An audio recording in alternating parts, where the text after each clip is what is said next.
kidding, this is my first. Anyways, I was really interested in getting a new cooler as the hurricane season is nearing. We're here in Florida, and so we wanted something that we could store our food in. And instead of wasting $200 in lost food, I decided that maybe we'd spend $200 or more on a cooler and decide which one is the best. So after probably a few hours of research, I decided to go with these three. I feel like these could hold ice better than any others.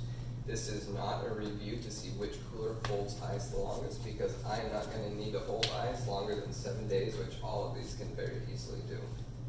So today is going to be a leak test that we're going to perform. So over here I have the Yeti with rollers. Obviously Yeti does make coolers that are more like the chest type like this. However, this is our favorite Yeti that we would be buying, so I'm testing this one. Right here we have the Otterbox Venture series. And over here we have Pelican, better known for their gun cases, who has started making ice chests as well. So I've pre-filled water in these two. I've filled them with the same amount of water. And I'm going to place the water in each one of these. And I'm going to tip them around, slosh them around, and I'm going to see which one can hold water the best. So without further ado, let's get tested. Also, I just would like you to know that I purchased these with my own money and am not sponsored by any one of these brands.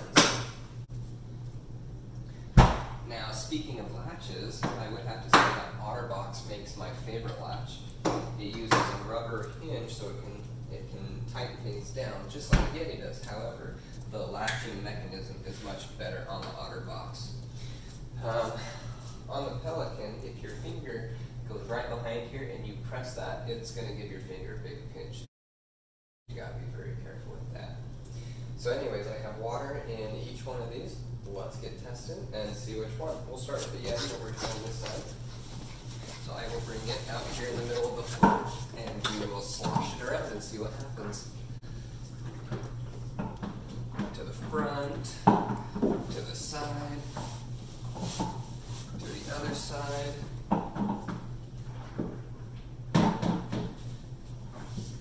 And over here to the back.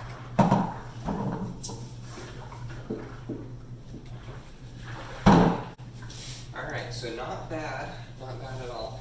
However, there is some water leakage right here that I can see. And it leaked out mainly from this side.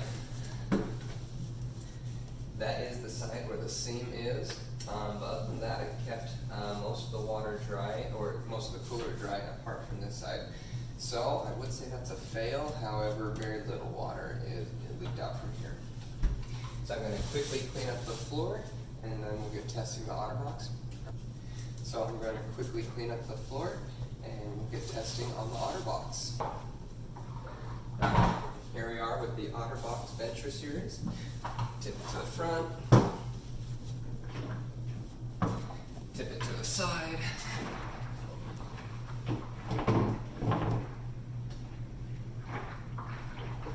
Tip it to the other side.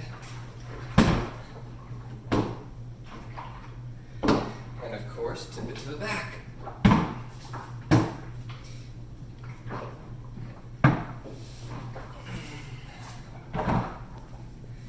This one, I do believe, had 1 drop of water right here.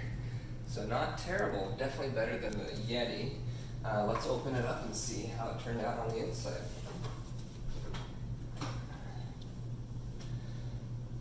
Pretty dry all the way around. However, on the back side, which must have been where this leaked, just a teeny bit of water right here where the seam is. However, I'd have to say at least 80 to 90% improvement over the Yeti.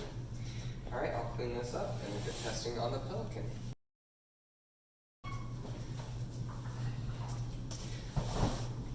Alright, here we are with the Pelican, the last of the three. I will say, when I got this shipped to me, the seam that went all the way around it was bent, kind of twisted and curved. I'll do a close-up of that and show you exactly. Alright, so here we are to the seam that came with this one. It was supposed to be bent one way, and for some reason, it's like the molding got either stored in the wrong way or the wrong orientation. Anyways, it happens in a few spots. One is up here as well. You can see right there some transition points.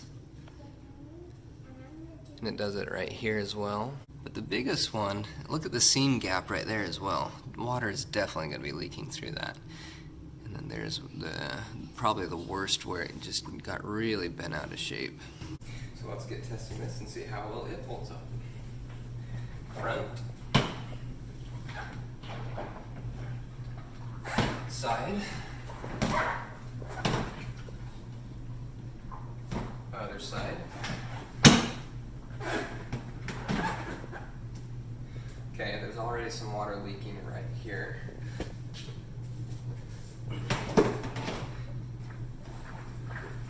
And now, of course, to the back.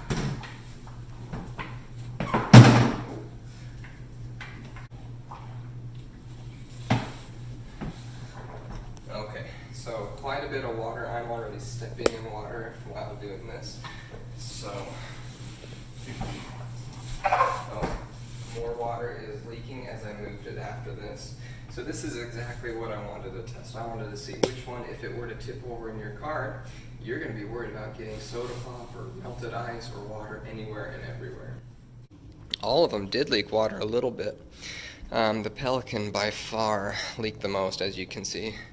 Water all over the floor. Kind of harder to see, but it's still leaking right here.